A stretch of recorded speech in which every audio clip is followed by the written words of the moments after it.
Hey everyone, this is Pete, and welcome back to Simmin and Chillin, an occasional series where I sit and play a comfy sim and ramble on about any old thing, not necessarily the game I'm playing. Today we're playing a bit of Euro Truck Simulator 2, which is something I've had in my Steam library for a very long time and sort of play occasionally, but I feel like I've never sort of taken it super seriously.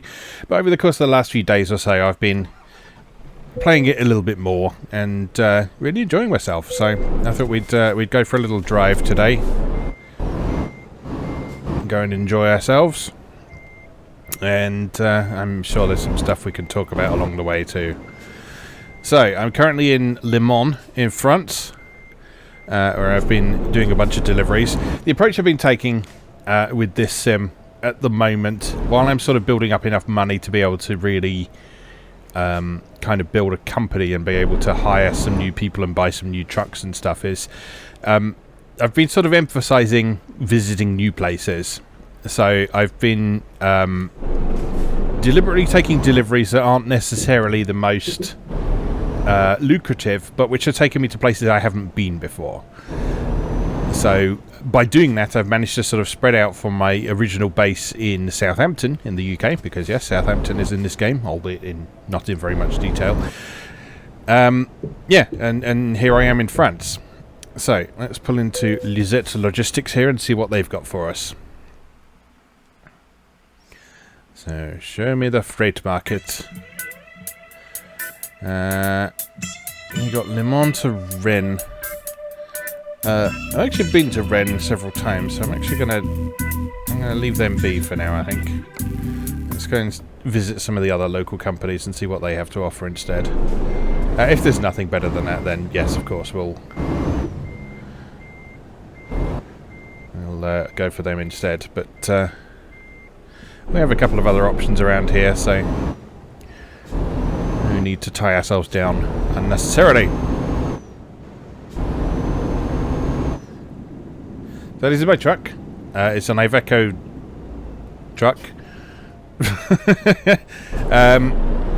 I don't know what it's called. It's not a brilliant truck, because it's sort of like one of the first ones you can buy. And as such, it's not very fast. It's not very good at pulling heavy loads. I have upgraded the engine slightly, and adding like an extra 20 horsepower to the engine has made an appreciably noticeable difference to it. So it doesn't feel like it's struggling quite as much as it used to, which is nice.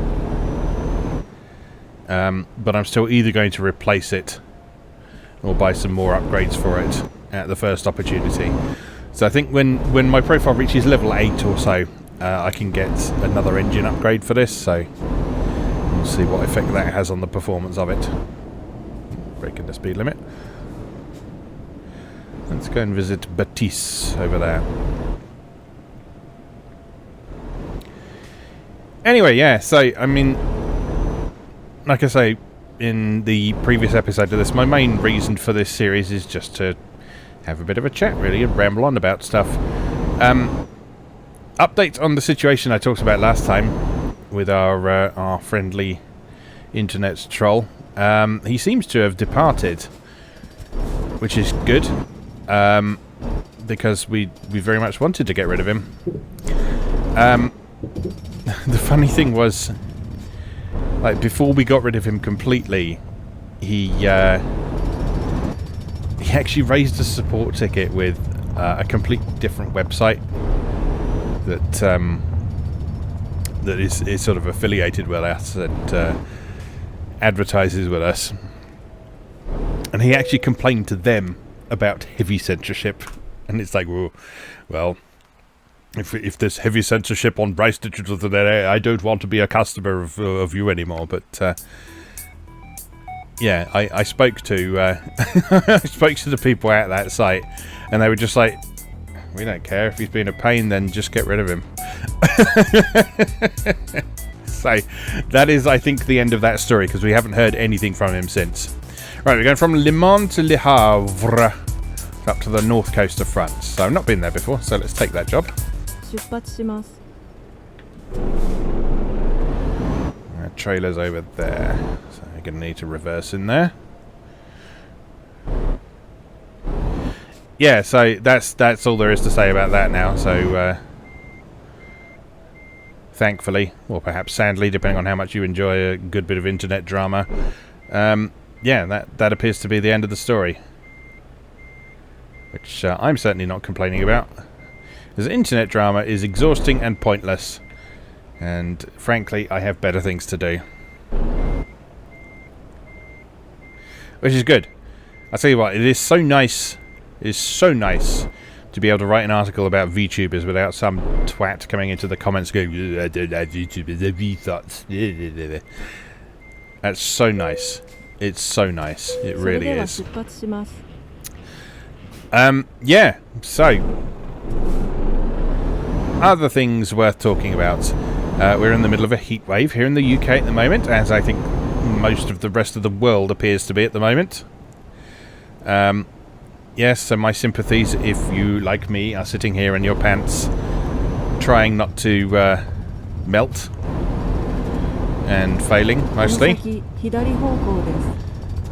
We've used so much electricity over the course of the last few days because we've got a portable air conditioner, and we've just had it pretty much constantly running for the last few days or so.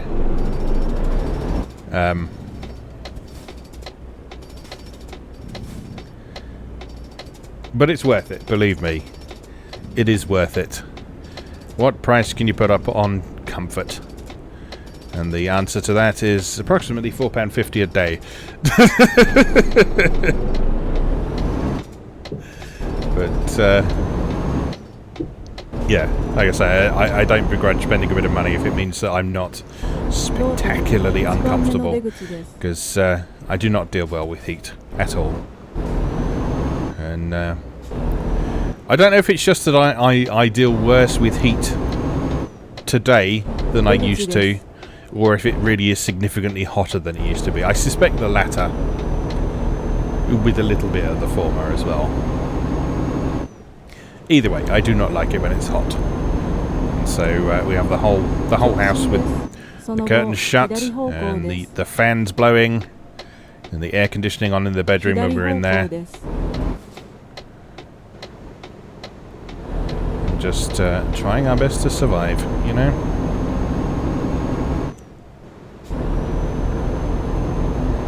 It's reassuring to read stuff online from people who are also suffering the same way. Like, in the last few days I've seen stuff from the VTubers Fruit and Vebe, both of whom are UK based, and they've both been complaining about the heat as well. So that's reassuring. And they're both attractive young women, which is like the opposite of what I am, so it's reassuring to know that they are going through the same thing as well. Fruit did an absolutely adorable drawing of herself sitting in her bikini at home, which is what she was doing to try and beat the heat. Yeah, so track that down on Twitter if you want, because it's a lovely image. Because she's managed to sort of capture that uniquely British thing of being able to sit there in a bikini and somehow manage to be completely unsexy in the process. because being a VTuber, Fruit is obviously sort of designed to be attractive and sexy and so on, but she'd drawn this image in such a deliberate way to make it look like she was just sitting there melting in her bikini, and it's just like, yeah, I feel your pain. Right, start of a toll road. Give me a ticket. Open the gate.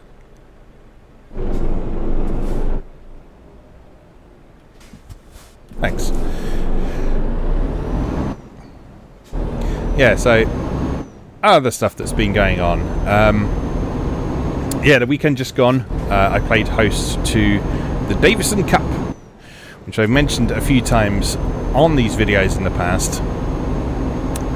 The Davison Cup is normally held as a birthday celebration for me, so it's an excuse to get my local friends over, and we play some video games, and we normally make a sort of tournament out of it. We've not been able to do it well, we weren't able to do it last year because of the pandemic, And this year, in April, which is when my birthday is, the sort of restrictions were still in place for most things. We could have probably gotten away with it, but most of my friends didn't really want to sort of risk things too much at the time, and I was kind of with them on that. So we didn't do it in April. We did it this weekend, just gone, and we had a lovely time. So we spent some time playing some Atari 2600 games, which always go down really well. We played some 51 worldwide games on Switch. Everyone enjoyed a good game of Mancala, because Mancala is an excellent game. We played some Time Splitters 2, which is always a delight. I introduced them to the world of BeamNG Drive, which, as you will know from the previous video in this series, is a consistent delight, regardless of what you're actually doing in it. And then we had a nice takeaway curry and lots of snacks, and a lovely time was had by all. So, you know, all good. It was nice to have a weekend that felt vaguely normal for once. That's because we've been living with this strange situation of the pandemic for so long now. It's almost difficult to remember sort of what a vaguely normal life is like. As of today, I think in the UK, I think the restrictions are supposedly lifted off everything, which I can't help but feel seems like a really stupid idea, because, you know, the pandemic isn't over, so, you know, you can't just make it go away by saying, oh, we're lifting the restrictions now, so, you know, it's over now, it's fine, everything's fine.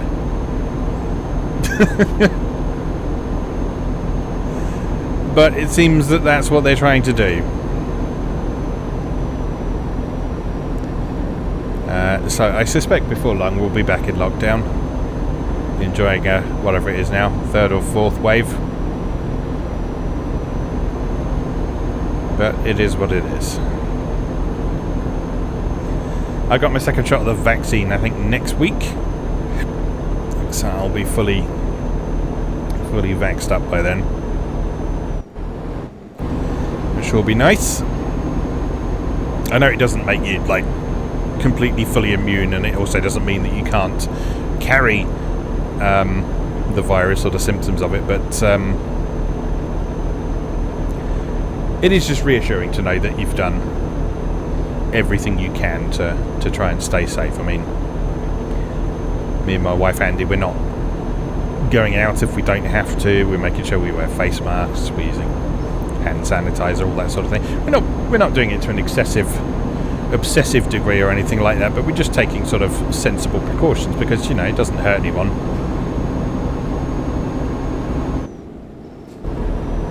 It doesn't hurt anyone to do it, and it's just consideration, really.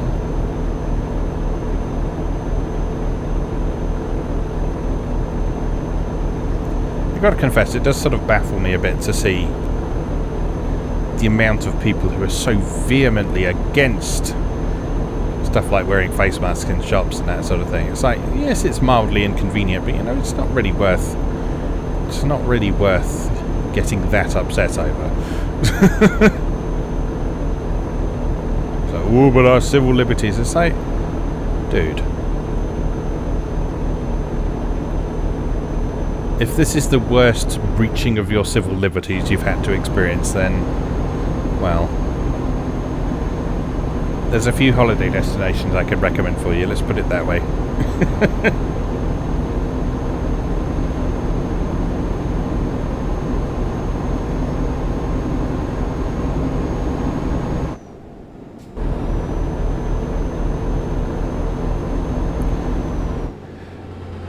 So this week I've got a fair few things to do. I've got the new Otome game BUSTAFELLOWS to write something about. I'm going to be writing something about that either today or tomorrow, because it's out on Wednesday, I think, and I want to get something up before that comes out. We're quite restricted in what we can and can't write about, because the developers are quite picky about and conscious of spoilers. And so if we want to sort of quote-unquote review it as such, we can't really do that as you would do with a normal visual novel, which is sort of do basically a literary analysis of it, because that's, I mean, the story is the reason you play a visual novel. But there is actually plenty to talk about in BUSTAFELLOWS with regard to things like its presentation and so on. So that's probably what I'm going to focus on in the article I write about it. And then one of the regular writers at Rice is an Otome specialist as well. So once things are sort of calmed down a bit and the developers are a bit more receptive to people writing about the narrative and stuff in a bit more detail, then I will let her loose on it to write something in depth. But I've played the first chapter so far, and it's very good. It's very good. If you're not familiar, BUSTAFELLOWS is an Otome visual novel that is very, very well regarded and has been highly requested for localization for a very long time. I say a very long time. I mean, it's a few years old in Japan, but it's basically since it came out, the English-speaking Otome community has been very keen. Oops.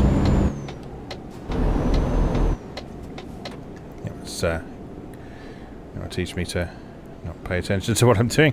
Yeah, the English-speaking Otome community has been very keen to see this localized, and it has been. And from what I can see so far, it does seem to have been very well localized as well, which is good. It's also been quite considerately localized as well, which is nice. One sort of interesting thing about the presentation of BUSTAFELLOWS is that, I mean, I'll talk a bit more about this when I write about it, but a number of scenes have, I don't know what the term for it, but it is, but sort of in terms of like cinematography and stuff, it's sort of the equivalent of when you get the dialogue for a new scene. You can hear the dialogue for a new scene before the actual imagery for the new scene starts. In video editing terms, it's like a J edit or an L edit, where like you transition the audio before you transition the video. And the way that's implemented in BUSTAFELLOWS is that certain scenes start with some audible dialogue, but no text on the screen and no characters on the screen, but you might just have the background of the next location, basically. So the equivalent would be like, imagine you're watching something like Friends, and here you have the shot of the outside of Central Perk, and you hear, I don't know, Chandler talking before the camera actually cuts to the inside of Central Perk. That sort of thing. But in BUSTAFELLOWS, the seeming difficulty with that is that in the original Japanese version, there were no subtitles for those bits of audio. And obviously you can't just dub those bits of audio because that would be silly. But what they've done instead is that you can hear the audio in Japanese, and once the scene starts, you can actually bring up the backlog of text, and the subtitles for the thing that was said are in the backlog, even if they didn't appear on screen, which is very nice. Having not played the Japanese version, I assume the Japanese version did something similar, but the fact that they've actually bothered to put that in the localized version is very considerate, because it means you're not left in a situation where you like, you've been enjoying the story and then suddenly you hear a bit of Japanese and you're not able to understand what might be an important piece of dialogue.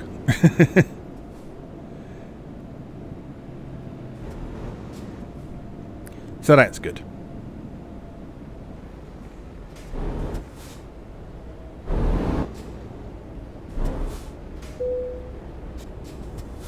€86. Outrageous. So yeah, I've been enjoying that a great deal. BUSTAFELLOWS, if you've not come across it before, in terms of story, it's I guess you'd describe it as a crime thriller. So the main character is a freelance journalist who is trying to find her distinct angle to write about the city she lives in, this city called New Sieg, which is kind of loosely based on New York, I think. So she's trying to find her angle and kind of make her big break as a journalist and so on. And she sort of becomes embroiled in the lives of these men who call themselves fixers. And so they all have their own jobs throughout sort of everyday life, but they also use those jobs as an opportunity to be able to keep an eye on what's going on and make use of their own unique abilities to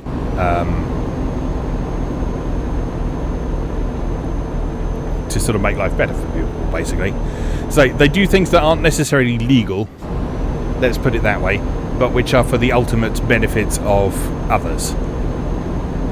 So there's a kind of sort of I guess vaguely Robin Hood-esque thing going on.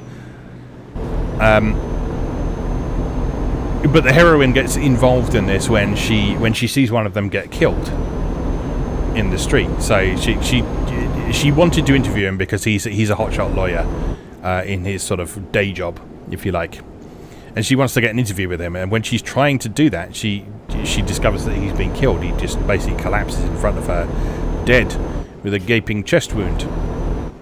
Now, obviously, a little bit upset by this situation, our heroine wants to know what she can do about it. And being an Atomic Game heroine, she can't just be a normal young woman. No, our heroine Tutor has the ability to go back in time, but not just sort of normally. Going back in time the normal way. Yes. No. The way she goes back in time is that she can sort of go back minutes or hours, basically, rather than sort of long periods of time. And when she goes back, she ends up in someone else's body. So by speaking through that other person, she is able to potentially manipulate events. And sort of the thing that kicks off the whole story of this is that she goes back in time and manages to contact this lawyer before he gets killed and warn him of the impending situation. Now, obviously, as you might expect, with that premise being so strange and ridiculous, there's a helicopter going over. Please excuse the noise.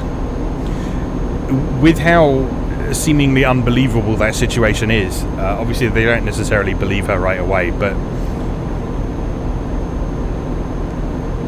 she does manage to convince them that she knows things that she would only know if she had been in a situation to see this guy die, basically. Some things he said in his dying words, for example, that no one else would have known.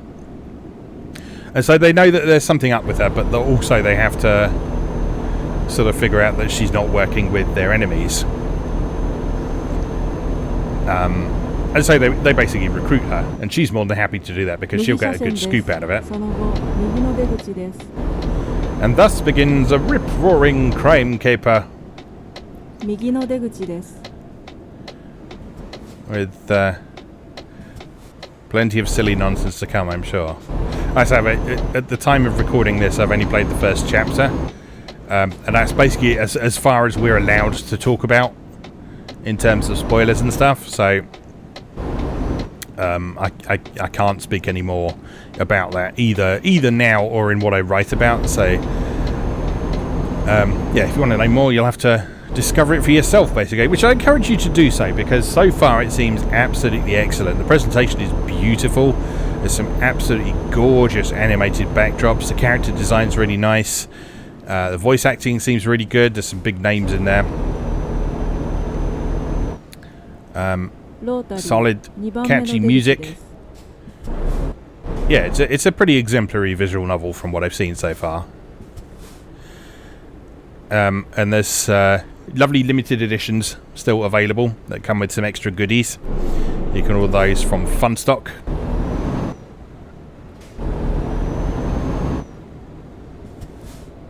Where are you going? You going over there? Yes, you are. All right.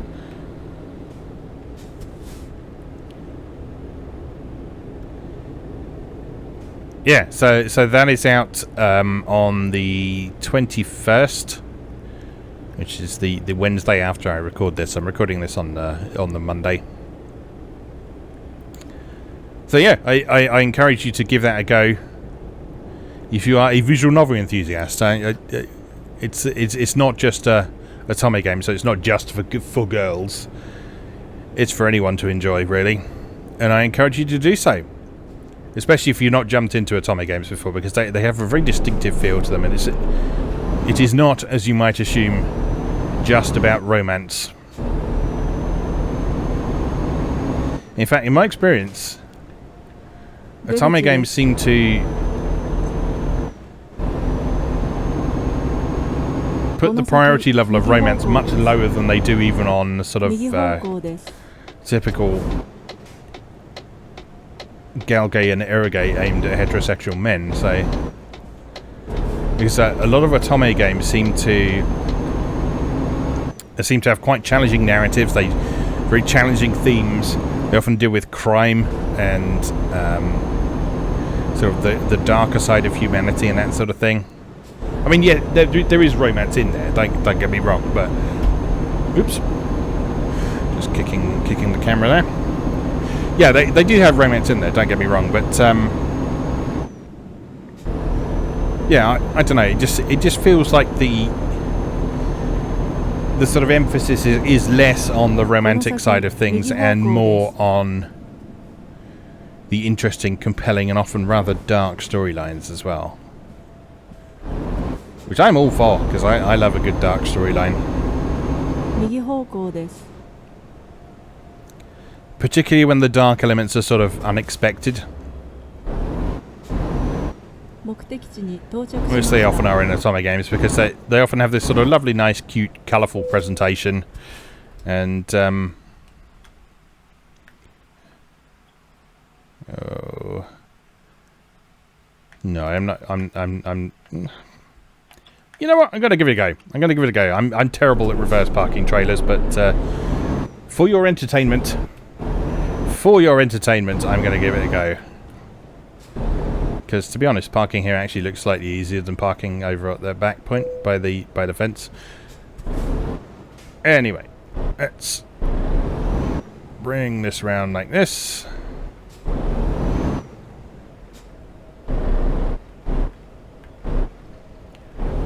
Get vaguely lined up.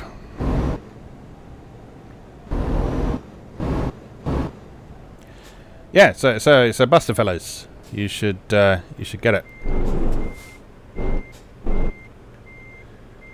Basically. And that is my sales pitch.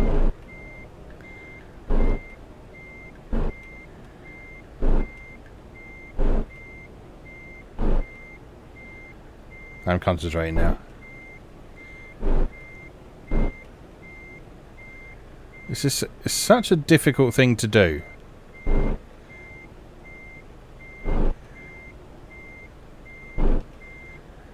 I have ultimate respect for anyone who's ever parked a caravan after playing this game.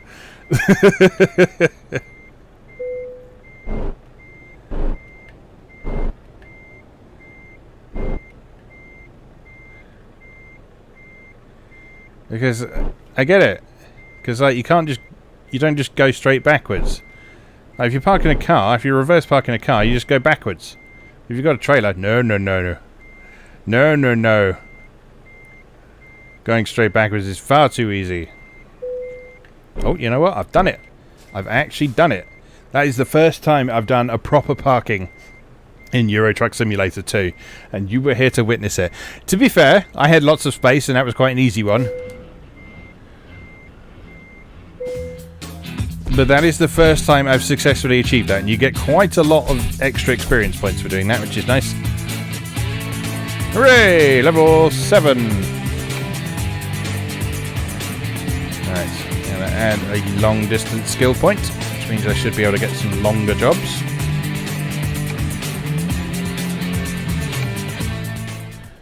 Right, and let's see what this place has for us. We'll do one more drive, and then we will call that a day. I'm sure we'll find something to yammer on about for another half an hour or so. Alright, show me the freight market. Going to Calais or... Oh, Paris. Not been to Paris yet. 23 tons of coconut oil. Not sure my truck's up to that job, but let's give it a go anyway. It's not actually that far to Paris from here. それでは出発します。 So, let's give it a try. Where's the trailer?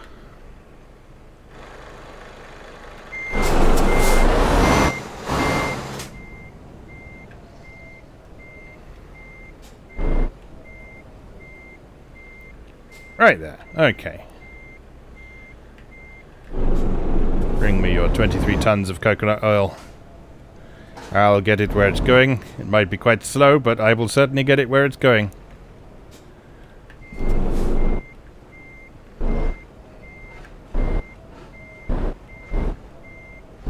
Excuse the noise outside if you can hear that. They are currently digging up the road outside in order to install hyperfast broadband.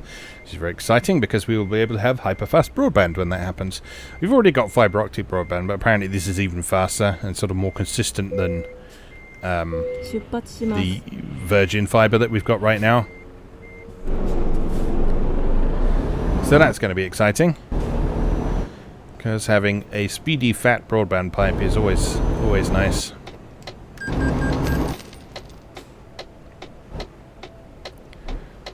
Paying back my loan with which I bought this truck.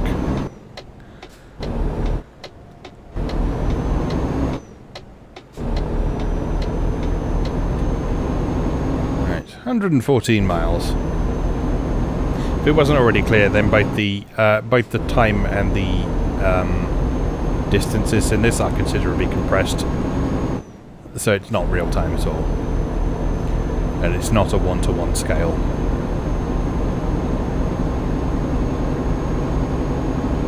Which is probably for the best, because I mean, you know, I wouldn't complain at like having to drive these distances in real time, but I think for the sake of gameplay and the sort of average amount of time that people have to spend on games like this, probably makes sense to make things a little on the shorter side.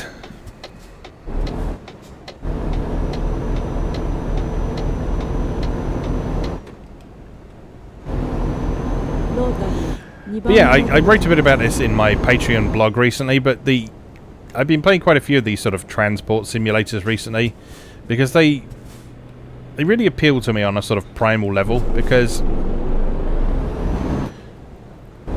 I don't know if this is sort of a side effect of how my brain works with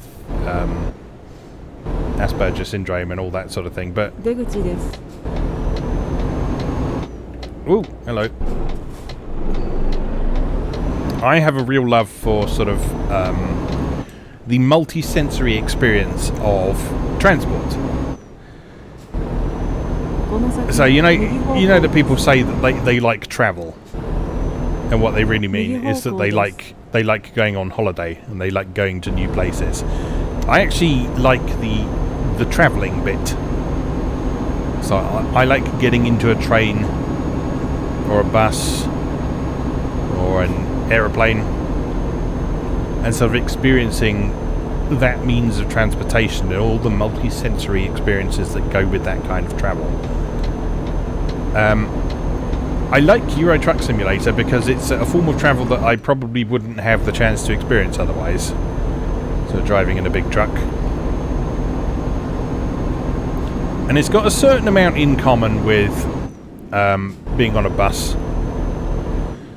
But there's also sort of certain aspects of the experience that just sort of seems interesting and comfy. Like if you look back there, you've got a little bed. It's like I'm sure life on the road is not especially glamorous, shall we say. You know, I kind of like the idea of driving a truck and having a little bed in the back for you to go and have a nap whenever you feel like. Or whenever your little computer in your truck tells you that you're supposed to go and have a nap anyway.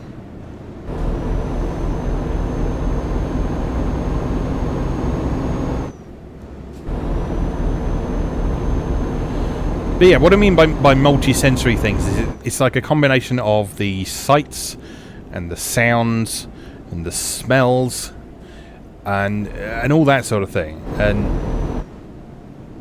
it's often just like subtle little things that I really like. Like I love the sound of indicators. And this game really caters to my love of the sound of indicators because you can put your indicators on just by tapping a button on your controller. See? There we go. What a lovely sound that is. But also, on the other series I've done on this channel, I've also talked about how much I enjoy games that unfold from a cockpit view. And obviously here we are in a truck cockpit. And as you purchase different trucks in this, you get different cockpits to enjoy. And one of the nice things about this game is you can customize your cockpit as well. So like if you look over there, I've got a sandwich on my dashboard, I've got a little detective on my air vent, I've got a fairy dice, got my bag and my cup of soup there. It's all good. So the other reason I'm a fan of this game is for a long time I sort of had this really struggling to get up this hill. For a long time I sort of had this idle idea in my head of, wouldn't it be cool if like someone took the concept of Elite, the video game Elite, which is basically space trucking, and they just made a game that was Elite but in trucks. And in many respects that is kind of what we've got here. So you're not really doing sort of trading as such, so you're not sort of buying commodities and trying to sell them at the right place in order to make a profit and so on. You're just sort of making deliveries, you're picking stuff up and making deliveries. But as the game goes on, you get the opportunity to build up your company. You can hire new drivers, you can buy new trucks, you can build new headquarters. And so long term, this game is basically the Elite in trucks that I've always wanted to see, really, which is cool. Let's put the old cruise control on.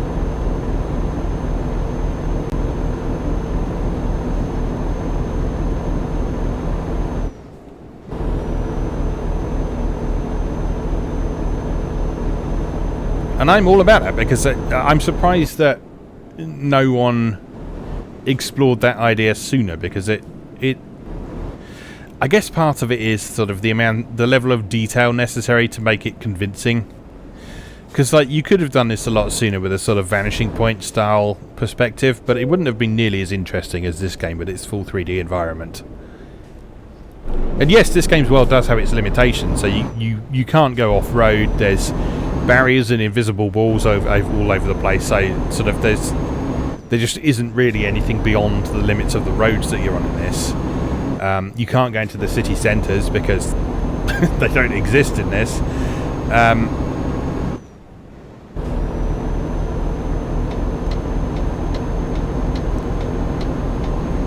But you know, it's plenty, because this isn't a game about sort of exploring one place in an exhaustive level of detail. It is a game about the experience of being able to travel all over the place. Travel all over Europe. So with all the DLC packs that are available for this, which at the time of recording I think are still on sale. They certainly were over the weekend. It might have just been a weekend deal, but they go on sale pretty regularly. If you get all the DLC packs for this, it covers basically the entirety of Europe, and a little bit into Russia as well, up into Scandinavia, and go all over the place. So we're in France at the moment. I think we're driving around some of the France DLC at the moment.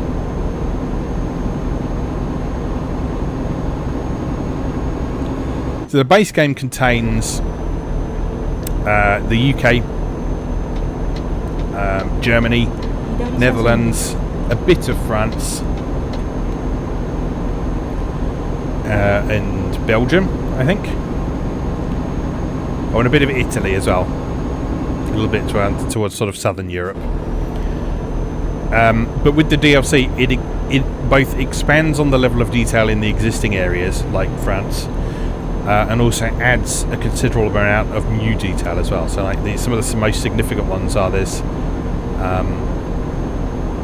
so towards the Baltic Sea and the Black Sea, the countries around that sort of area. As I say, there's Spain and Portugal, I think that's the most recent one. Yeah, loads to explore. And the cool thing is you can do what you want in this game. If you're not in the mood to make deliveries, then you can just play it as an open world driving game if you want. You might notice as we're driving around, we're actually highlighting the roads on the map that we've travelled over. And in fact, there's a whole sort of meta game to this. 左車線です。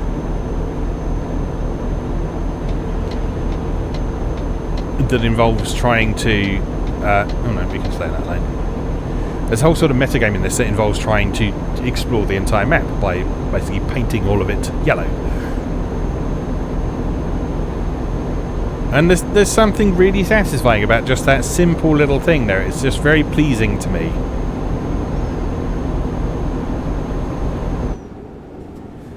Just to know that if I don't feel like hauling 21 tons of whatever I've got in the back of my truck right now, which I've forgotten,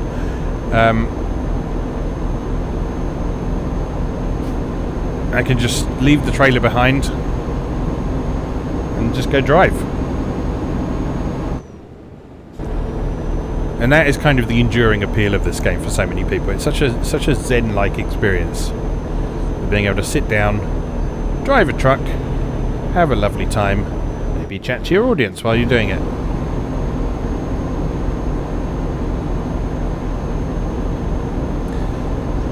So that's nice. But like I said, we will call today's session to a close when I reach Paris, because I need to get back to work. I have things to write about today, the aforementioned BUSTAFELLOWS. I've got some stuff to write about, or some stuff to edit from the other writers on Rice Digital as well. They've had lots of things to say recently. And yeah, despite the heat, having a pretty lovely time right now, which is good. It's nice to sort of be able to wake up each morning and think, yeah, I like what I do. It's such a novelty after so many years of jobs that I just sort of put up with at best, and jobs that I actively disliked or which were genuinely quite harmful to my mental health in worst case scenarios. It's so nice to be doing something that I enjoy.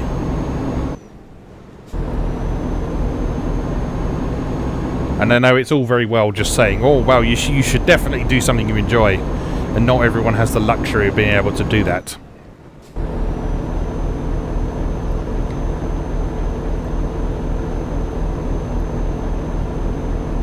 And that's really unfortunate.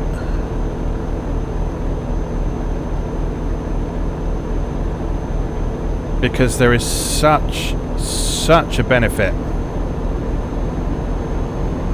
Such a benefit for your own well-being and mental health in doing something that you enjoy. Because waking up each morning and dreading what you do,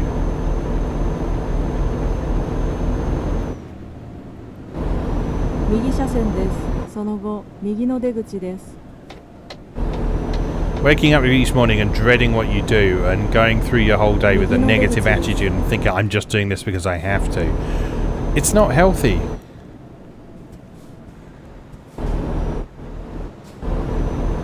It's not healthy, and the really tragic thing is that so many people are in an inescapable situation in that regard. They're stuck in something that is bad for them. And believe me, I know how much that sucks. I know how rubbish it is to be doing something that frustrates and annoys you so much.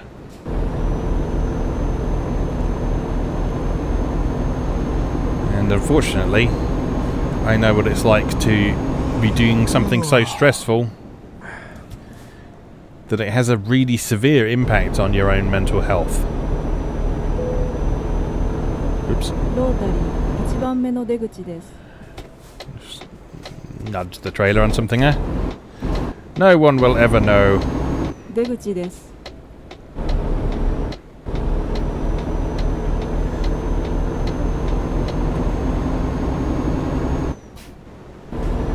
Yeah, so like I say, regrettably, I do know the pain. When I was working as a teacher, I experienced a nervous breakdown, and when I was working for a certain fruit-based computer corporation's retail presence, oops, it was amber. It was clearly amber. When I was working for a certain fruit-based computer retailer's retail presence, I experienced some really unpleasant workplace bullying, which, again, pretty much put me out of action for quite a while.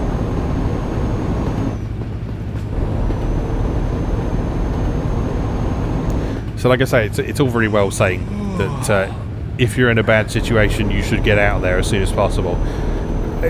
I do stand by that. I do stand by that, saying if you're doing something that is harmful to yourself, then you should try and get out of it as soon as you can. But at the same time, I recognise and appreciate that it's not always that simple. You need to provide for yourself. You need to provide for your family. You need to be in a situation where you feel comfortable. And I know in the last case I was talking about there, one of the most devastating things for me was sort of basically accepting that I needed help. 左方向です。 And I needed to get out of it, and I needed to rely on my parents for the first time in a long time. And that was difficult. But I'm extremely grateful to them for giving me that help when I needed it. And so the other lesson, I guess I'd say, is don't be afraid to ask for help, because people will generally give it if they are good people. Anyway, at the risk of getting too heavy, let's deliver our stuff. Where do you want it this time? That looks awkward. Let's just go for an easy one this time.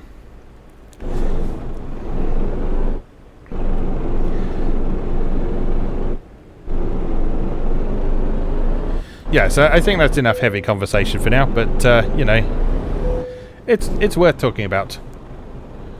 Oh, my trailer's stuck on the gate.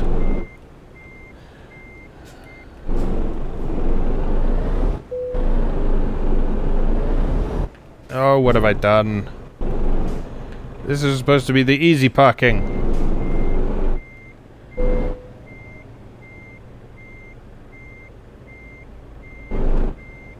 Right, stop. Now bring that round here. Bring it round. Bring it round. Don't hit the nice cars in the car park. Very good. Right.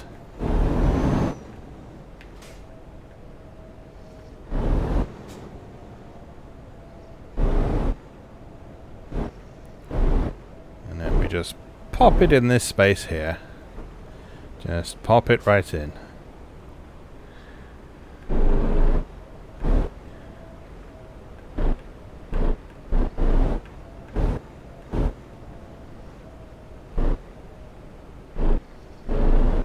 Straighten it up. Yes, I know you're tired. Oh, it's not straight. It means I have to reverse.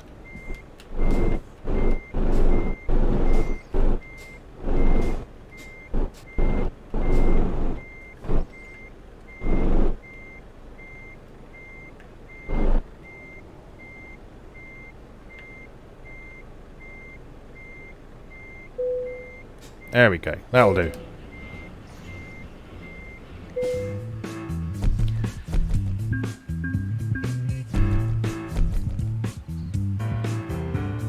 Alright, making good progress towards level 8 and my new engine upgrade.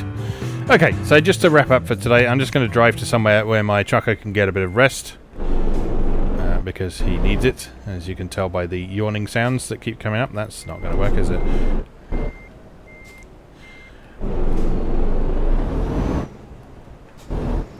And then we'll call it a day.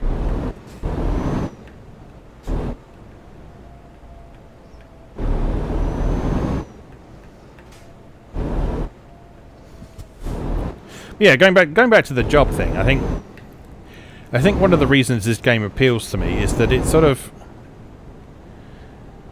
allows you to experience the fun parts of what driving a truck as a job would be, without having to deal with some of the less desirable aspects.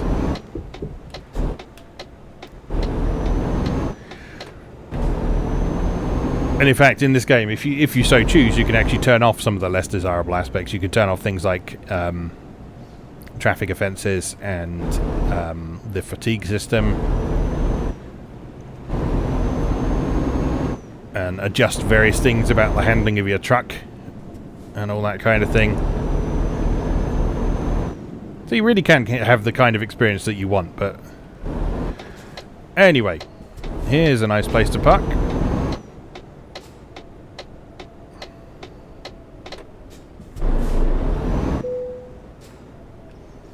So I'll just pull in here and have a nice nap. Until 1 in the morning. Lovely. Anyway, I think we'll leave that there for today. That was Euro Truck Simulator 2 for PC, which I highly recommend. As I say, at the time of recording, I think it might still be on sale for 75% off. If you want a nice, relaxing game, it is well worth your time, because you could just drive and just enjoy yourself, which is lovely. But anyway, I've got to get back to work now. So I'll just say, as always, thank you very much for watching, and I'll see you again next time.